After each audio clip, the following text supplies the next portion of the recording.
Hi everyone, I'm Matt from Pure Pet Food, and today we've got with us Rosie from Pet Sense. Rosie's a clinical animal behaviourist, and she's going to talk a little bit today with us about kind of what we can do with our pets while we're stuck in isolation and some of the problems that might arise from that, and then some of kind of the handy solutions that we can come up with to keep our pets entertained. So Rosie, are you all right just to briefly to start with, just introduce yourself if that's all right? Yeah, thanks, Matt. So, I own and run Pet Sense, which is a behavioural consultancy practice, I guess you could call me. I'm based in Bristol and North Somerset, and I do behaviour consults for dogs mainly, but I also do some for cats and occasionally rabbits too.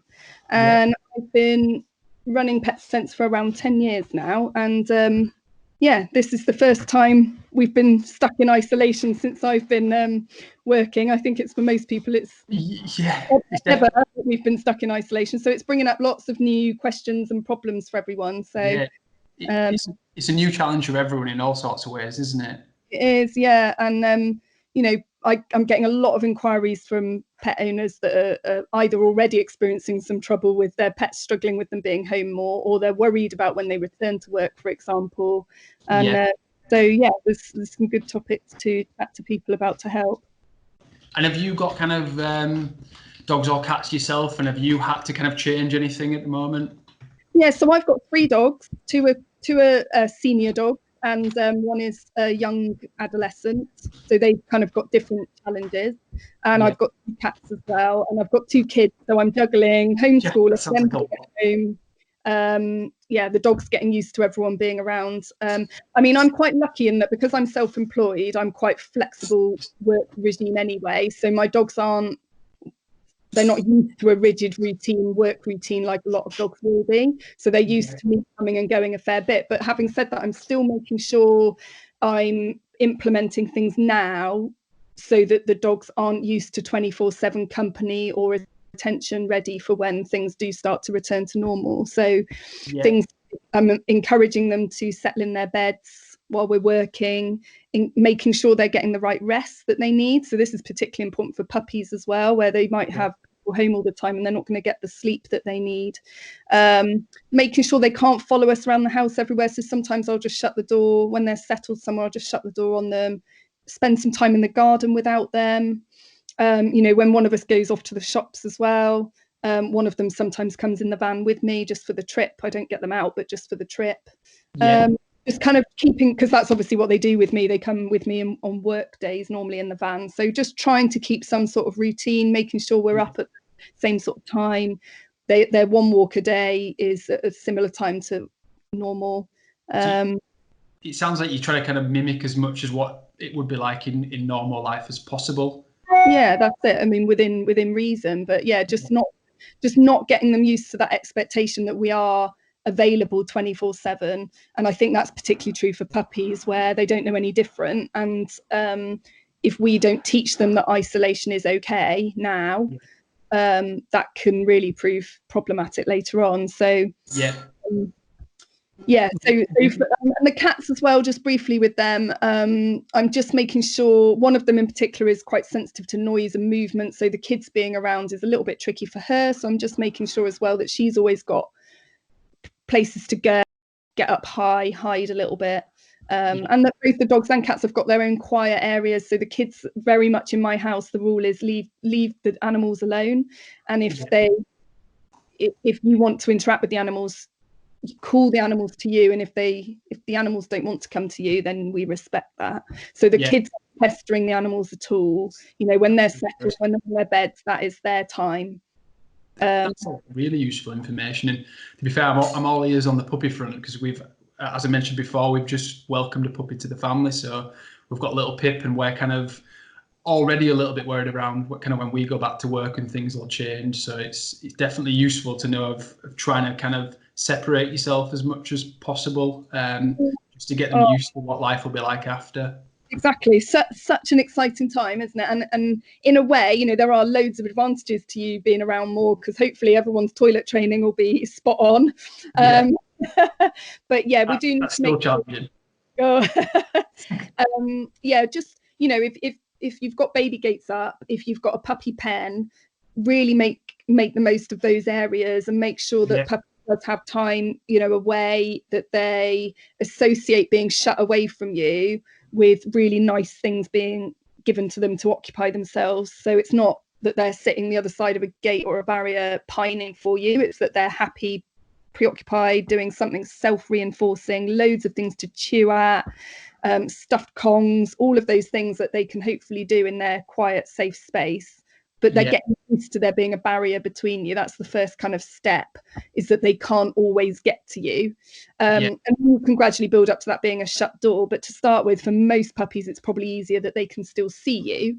And then you would build up to shut doors. And also another good thing you can be doing with puppies right now is car work. So if you've got like your car on a drive outside your house, so you obviously got to be careful about saying go down the pavement and people passing you and stuff, but you can be working loads on however you want to travel your puppy, and that can kind of be a way of building in that bit of distance between you as well, because if you're going to travel puppy on the back seat or the boot and you're in the front of the car, that's quite a nice exercise for the puppy to learn that they can't get to you, they can't always be at your feet or on your lap. And just building up that, you know, the car's a cool place to have your dinner. And you get the engine running and just get them used to the noise and sensation of the car engine and stuff. So. Well, that's really useful. And to be fair, now I've heard all that, we'll be starting to do exactly what you've just said. So thank you for that information. I think, to be fair, when you've gone into your own pets, you've covered quite a lot of tips around kind of what you do with general dogs and cats. But is there anything else people should be aware of, or is there any kind of other tips or tricks you can do to keep them entertained? Yeah, I think another concern a lot of dog owners have is that their walks are now potentially restricted. So obviously each of us can do one walk a day. So if there's only one owner in the household or one adult, that's the dog's exercise. They might be used to 2 walks and now they're restricted to 1 walk, for example. So it's making sure that they are getting stimulation at home. It's a really tricky balance, actually, because we want to make sure they're getting appropriate stimulation to replace the physical stimulation they might be missing out on. But equally, we don't want to continually occupy our dogs. They still need to be able to sleep for a large proportion of the day, and they need to be able to switch off even though we're around. And that leads on to that whole returning to work issue. So it's a balance between keeping them occupied but not all the time. So I often tell people to still feed their dogs their set meals a day, that routine, and so they're not hungry, but to take a portion of that food and use it throughout the day for the dog to work for. That can be in the form of Kongs, training, scatter feeding, activity feeders, all sorts of different ways depending on, you know, the texture of the food. And just thinking about scent work, for example, is a really good one for every single dog, to really use up their brain. So there's going to be loads of online scent work courses cropping up over the next few days and weeks. I highly recommend all owners getting involved in doing a little bit of scent work with their dog. It's really fun. You don't need any space at all. You can do it in an indoor flat, and really, really tiring for the dogs and really reinforcing for them. So scent work. What does it entail? Not to go into too much detail, but there's kind of different levels. So that's the thing. You could find a course that's tailored for owners, so you're not getting into the, you know, too much of the nitty gritty behind olfaction and searching and indications and all of that. So you could get up to teaching your dog how to indicate that there is, like drug detect, like dog police. So indicating that there is a particular scent there. So some people use like a kitchen herb, like oregano, and that's your dog's drug, effectively, that they're searching for. And then when they find an area where there is a small amount of that herb or drug, they will indicate however you've trained them to indicate. So it might be that they bark, it might be that they sit and stare. So you can get really, really interesting, but for a lot of owners, probably a bit too in depth.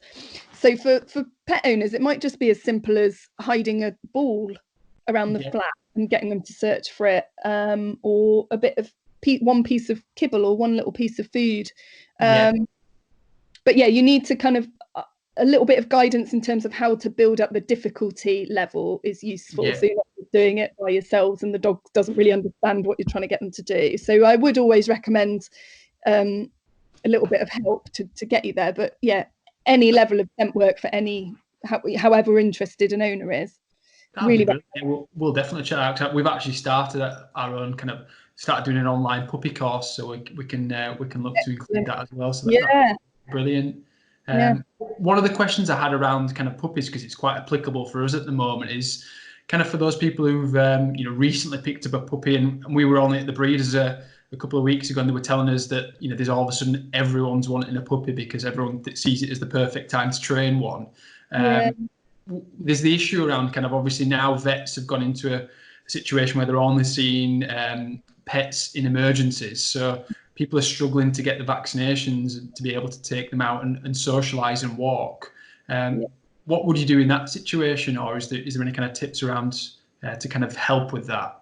Yeah, well, first of all, I would just also say, going back to how you introduce the puppies, that puppies are for life, as you know, not just for isolation. That's a new saying.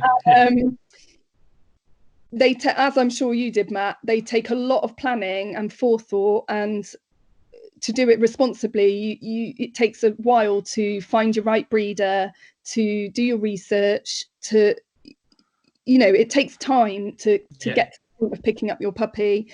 And I would say two things. One is, things are going to return to normal at some point. We don't know how long, but at some point within your puppy's lifetime. And are you still able to look after that puppy when it's a grown up and you're back to work?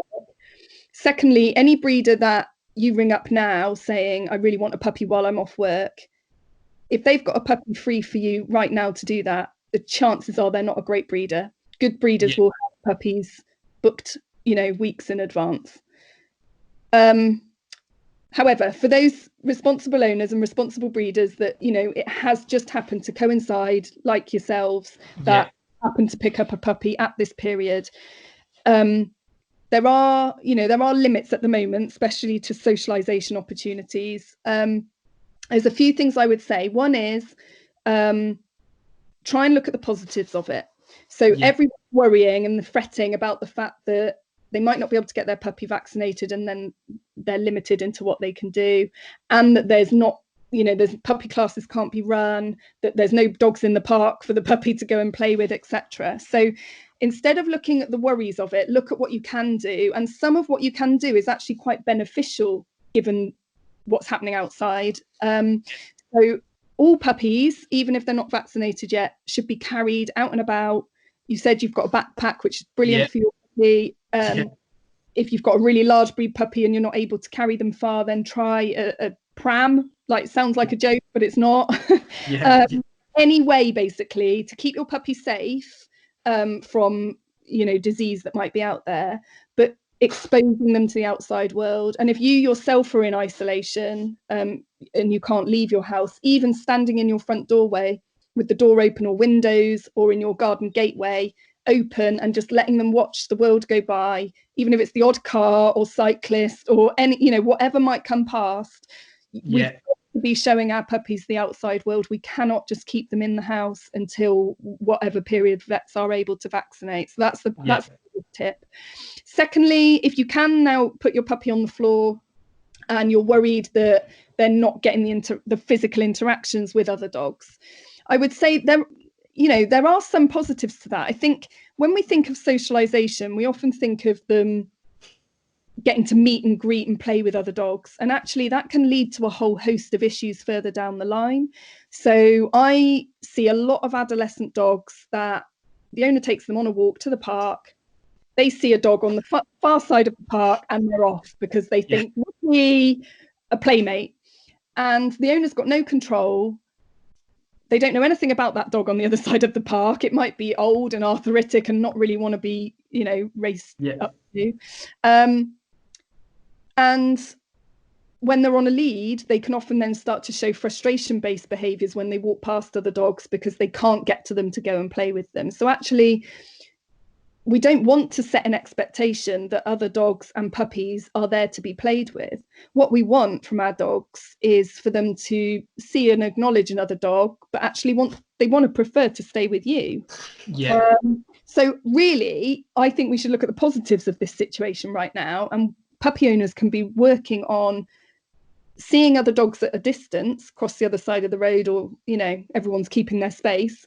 Yeah. And teaching them that when there's a distraction there, good stuff comes from you, or you're busy playing or interacting with your puppy, so it's not actually that bothered about everything else going on anyway. So I think it actually gives us a really good opportunity for making sure that we've got really responsive dogs and really bonding that relationship with us, you know, rather than dogs are amazing, they're far better than my owner, and I just want to go and play with every single one of them. That's really good advice. Yeah, because we've obviously been taking her out, and there's a little bit, because we are kind of, and I don't know if this is right or wrong, but we're letting her play around in the garden with us. We're just keeping into our own garden, but she's seeing dogs across the way, but obviously we're keeping her close and kind of giving her treats to kind of reward her and things. So yeah, that is really good advice. And to be fair, you've covered loads of good advice in this call for us to kind of implement straight away. So thank you for that. That's all right. Let me know how you get on. Yeah, we will do. Yeah. And I always like a photo or a video as well, because I can't cover any puppies now. So yeah, we'll definitely send it across. But I think, is there anything else that you kind of included any of that? But I think you've covered a hell of a lot. Yeah, so. I think the only other thing I'd say for puppies is to get your fancy dress box out. So that you know, woolly hats, anything, not even fancy dress, but just things that your puppy won't be used to seeing at this time of year.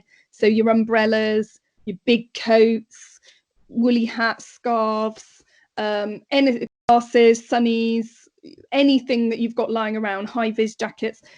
Just make sure your puppy gets used to seeing those things on you guys. So again, because they're not out and about seeing builders and all sorts of people on the road, it's easy for you guys to just make it the norm as well. So come, you know, walk into the room wearing something, so your puppy just looks at you like, what's he wearing now? And it's no big deal to them. So that's another easy thing puppy owners can be doing. But I think that probably covers the majority of my tips. Yeah, I think you've covered a hell of a lot there. So thank you very much for that. And and thank you for your time. Where, if anyone's interested in getting more information from you, where can they find you? So I'm on Facebook and Instagram. Pet Sense, Rosie Pet Sense, something like that. Yes. And I do try and put quite a lot of tips on both of those platforms for dog cat owners. And I do have a website, which is pet-sense.co.uk.